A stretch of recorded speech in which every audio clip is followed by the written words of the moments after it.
Cool, man. We're all here. Hey, it is Adam from Birdwood Guitars, and you're watching the Birdwood Guitars show. And with me, I have Kolya Chan. It's right, we've disinfected and all that sort of stuff. And we'll do it again. It's okay. It's all peace, love, and mung beans in here. Mate, what's happening? Nothing much. Nothing much, and I think that's the whole point. Yeah. All right. So, story with the shop. How's Kolya connected to the shop? So when we do these interviews, the idea is for me to interview people who've had something to do with the shop. And Kolya is one of the people who basically, I think you were here probably. You popped in, I think, like the third or fourth day that we opened. And he's basically, you've kind of been a feature of the shop a little bit. Every now and again you'll come in and kind of dazzle everyone, and I don't mean to embarrass you, but you come in and play, and everyone really enjoys having you here. So it's been really great from when Lloyd was here and through the time when Tim's been in here, and there's a story to do with Tim. We'll have a chat with Tim. Tim Mason from Oak Amps, of course, who does these beautiful Oak amplifiers down there behind Kolya. You can't see it at the moment. That's okay. And of course, the camera is sitting unceremoniously on top of a 1945 Williamson amplifier, which Tim has rebuilt. So, thanks, Tim. Anyway, let's move on. Yes. Kolya, let's go back. I suppose, what's the story? Obviously, you play beautiful guitar. You've obviously put a lot of work and effort into it, and tell us your story. Let's hear. Oh, okay. Well, should I start with where I started playing guitar, all the way to the beginning? My father was a guitar player, not professional, but he plays a lot of finger picking stuff, ragtime guitar. Sort of, he's mainly influenced from the 30s and 40s kind of thing, but he always encouraged me to play rock and roll music, the kind of music that he was really into in the 60s and 70s. I think probably because he can never play it. But, no, he probably can. But, and I grew up on that. And, sorry, I'm going to make a hell of a bang up with the microphone. Sorry, I've just realised I couldn't hear, sorry, I apologise, I really did. I couldn't hear one of the amplifiers was still on. We've got this enormous Stage Master, early 80s, solid state behemoth of a creature, and it's just insane. It was just, I could hear this amplifier humming and I couldn't see it. Of course, it's behind you. Good watcher. It's behind you. So please continue. But it's in front of me, and it's absolutely beautiful. Yeah. I'll take it. Yeah.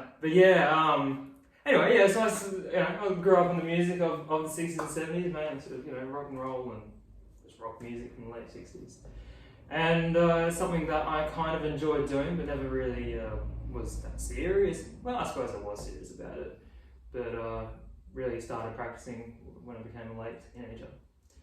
And it became my ambition to be in a band,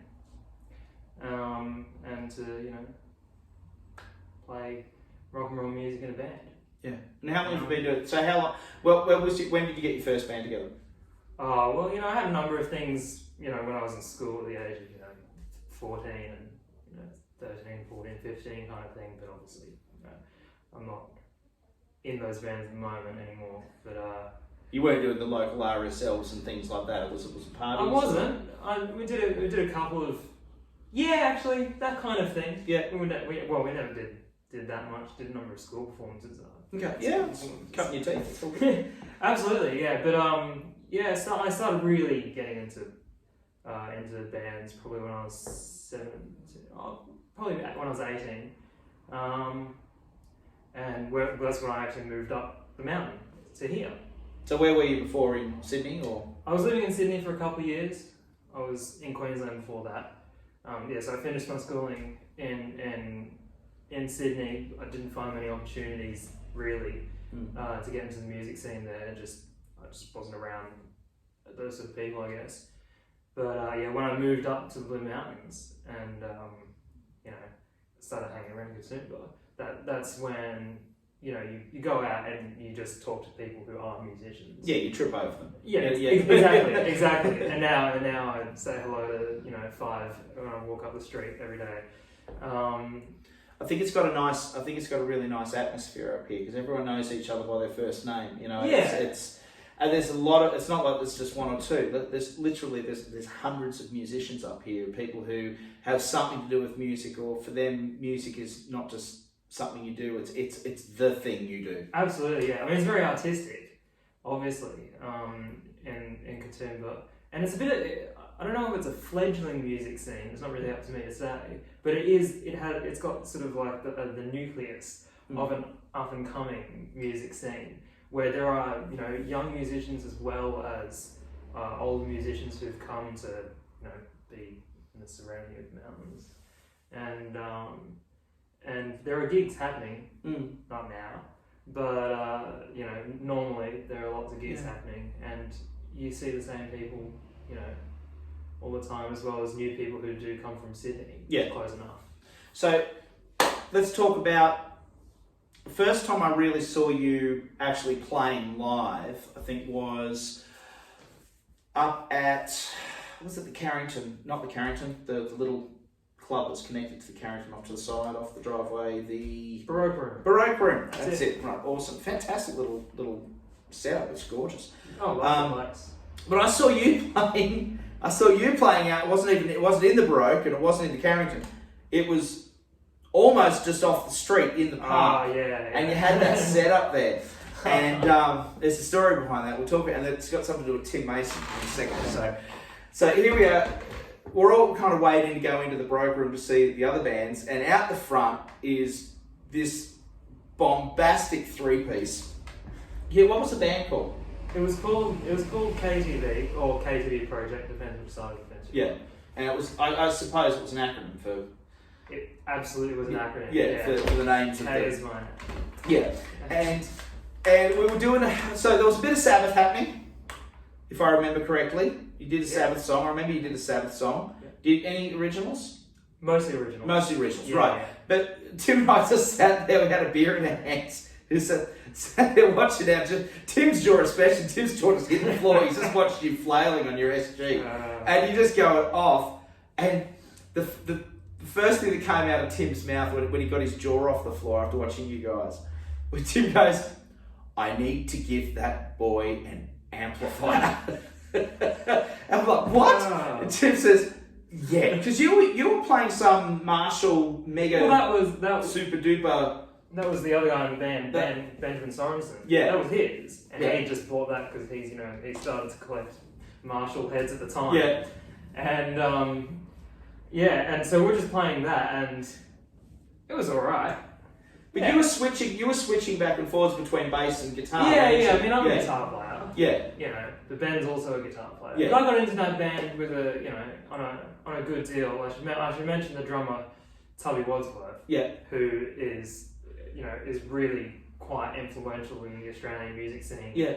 Was in the 80s, well, in the 90s actually. Yeah. Also, and is actually a fantastic jazz rock drummer. And I was lucky enough to just get in contact with him one day, and him, you know, he wants to help me out and get my own band. He said, you know, like, there's, I've got a band if you might be interested in playing a bit of bass as well as guitar, and with Benjamin Sorensen, who's mainly a fantastic singer. And so yeah, I should mention Tubby Wadsworth. But yeah, we were just swapping over between instruments. Yeah, well, Tim says again chaotic. I have an amplifier for him. Yeah, well, he came up to me. Yeah. He's like, I want you to have something. I want you to have this amp. I was like, okay, I mean, who is he? Who is this man? And then he tells me what it is. And it was a Dallas Arbiter. A Dallas Arbiter from the early 70s. Yeah. And I mean, Dallas Arbiter, like, I know the brand because they were the precursors to High Watt. Yeah. And I'm a massive Who fan, and so I know like a bit about High Watt amps, and also Sound City amps. Yeah. Yeah. And I was like, it can't be as good as that, alright? And then I said, okay, man, like that. I mean, thank you so much. And then he calls me up one day. He says, I'm just going up the mountains. I'll drop it over to your house. Yeah. And it's not this big, right? No, it's not this big. It's not that big. It's this big. It's huge. It's pretty massive. It's huge. And it sounds that way. Yeah. But not only that, he also brought a quad up. Yeah, the quad. He brought the quad as well. Yeah. It's I think an HH. It was an HH quad off the top of my head. Is that what it is? I'm sure it's an HH. Yeah. It doesn't have anything on the. I'm sure it's an HH. HH. quad. He said that they were a company in Brookvale or something like that. Something like that. I don't know. Either way, it was very, very, very, very, very loud. It was. And then came COVID. Yes. So we're being very open. This is an interview being done during. It's October, almost mid-October. Yeah, mid-October. 2020. If you're watching this in 2046, we're a little older now, but that's okay. So I think it's worthwhile talking about. We're trying to be very open because some of the people who might be watching this might be going through their own dealings and ups and downs of dealing with what everyone in the world is going through at the moment. How have you been dealing with it? What's been happening?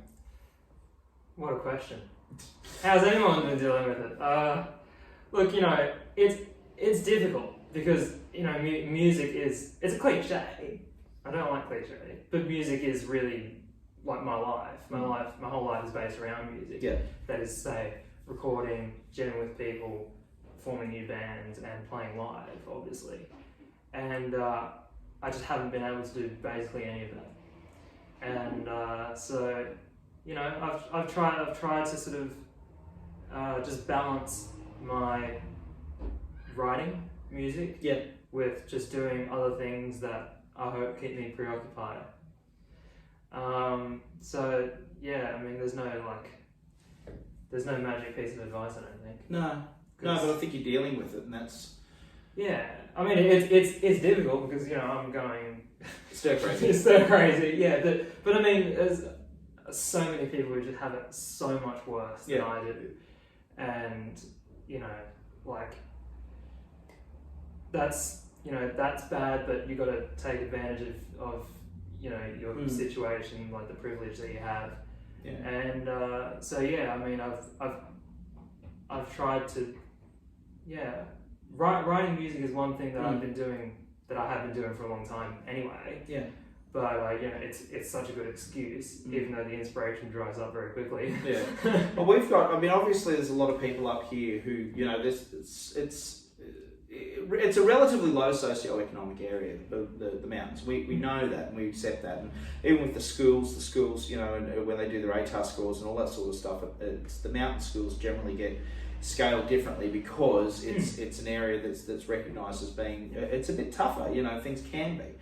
That's not taking anything away from this area that we live in, but there's a lot of people here who, in a way, really relied on busking, as well as to basically earn their money. And I think this is something that we think about. There's always it's a rough thing to say, but there's always someone who's doing worse. And it's a horrible thing to have to say because you'd like to think that there's also a positive thing of saying, it's great if we're all doing better, but there's not much you can say about it. It can be really quite demoralising for people. So the idea basically of talking about this is to make sure that people, and I'm going to say men as well, because it's a true fact that girls tend to talk more, and I mean that in a positive way. They talk to each other more about problems and issues and things that go ahead. Men, we generally don't. We generally keep things bottled up inside. So this is just a good opportunity to maybe say, hey, look, you know what? Someone's struggled emotionally and finding time they want to get back out there. They want to get things happening again. I did see something in the news, something about bands they're starting to kick things back in again. Yeah. Hopefully that's a good thing. Well, exactly. It's a worry. Don't want to be controversial, but I have my doubts. I mean, music is everything to me, but there's things in life that are more important in general. Health and family and all that sort of stuff. So, and So hopefully things will happen at a rate where you guys can get you can get back into it and you get back to doing what you love. I definitely hope so, but I'd rather they make the decisions by they. I mean the powers that be, Big Brother. They're looking over us all. His master's voice. I just hope they make the right decisions and Yeah. you know not so Not rush things too quickly. Let's get things back into it. Now, you've brought a friend. oh Did you want to have a little chat about your friend? sure, why not? Yeah, it's Do you want yeah. me to take my friend out of its cage? Yes, you may. Do you want to have a go? Have a little. Oh yeah, I can. playing Should I and- talk about it first? Yeah, Let's man. go Have for a it. chat about it. And... Okay. Well, this is my get the whole thing in a shot here. This is my Get me out of the way. 19 We're shaking because it's beautiful. because it's a 1969 Gibson SG Special. Yeah, there you go. It's actually incredibly dark for it's much It is, isn't it? Yeah. much redder when it comes out of the factory. And even the ones that are from other ones from 1969 are usually much. There we go. Darker. No, much redder. Much This one redder. is this is much darker. Yeah, much more Tobacco stains. Yeah, I don't know. It smells alright. Yeah. Now I've noticed here Oh yeah. we've got some holes in the body there. So was that a fixed hardtail? It looks like it was. That comes factory Yeah. in the late 60s and other models as well, but you know this is late 60s. These guitars came with a factory Maestro vibrola, Oh, okay. the specials, which is the ones with the P90 pickups. Yep. Came with a short tail piece. It's called a short tail piece, and so it only goes up to there, and they look amazing. But everyone took them off because they're terrible. So do you still have it? So You still have didn't, the- It didn't come with it when I bought it, which is a pity. Yeah. So it was already, you know, the guy who owned it before him. Yeah. I don't think he had it either. So it's a pity. But you can buy a new one or an old one and fix it. I thought about doing it, but I just didn't get around to it. But the standards of the same era, which is probably famous for like Angus Young, was the standard of the same year. So that's just got the humbuckers, but it had the long piece, Okay. Yeah. which looks cooler, objectively. So were those vibratos? Were they the ones where you pressed? They had the They go up- flip out. And No, you get all they the- go up yeah, and down. down. They go up and down. They just look like that. But yeah, a lot of people took them off. So you might recognise this from the late 60s and 1970 Tommy tours from the Who. Cool. Pete Townsend used exactly this. Yeah. And how many pieces? You know, like they said he destroyed about. I think it was maybe. I don't want to say that No, because I don't know. But there's no good footage of him destroying an SG except the one from Tanglewood in 1970. Yeah. You know, when he tried to do it at Woodstock, it pretty much stayed intact. Yeah. So They're much stronger than people give them credit for. absolutely, I mean, Except for the headstock area without the volute, we all know that. exactly. So, hey, let it rip, mate. Yeah, okay. Which pedal would you turn on a pedal or anything, or Yeah, give it some drive. give it a little oomph. drive?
So I can do a Clapton sort of thing. We'll go.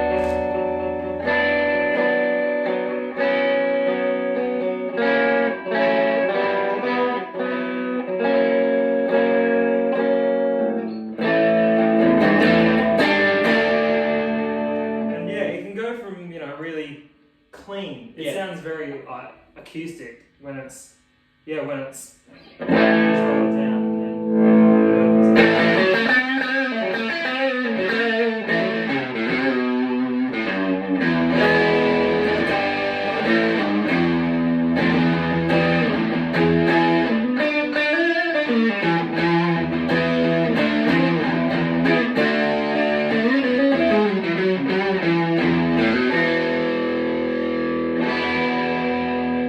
So now, look. All right. So what's the plan? What's going forward? You're looking at moving forward. Obviously, we all are in our own ways. Well, things are coming back a bit.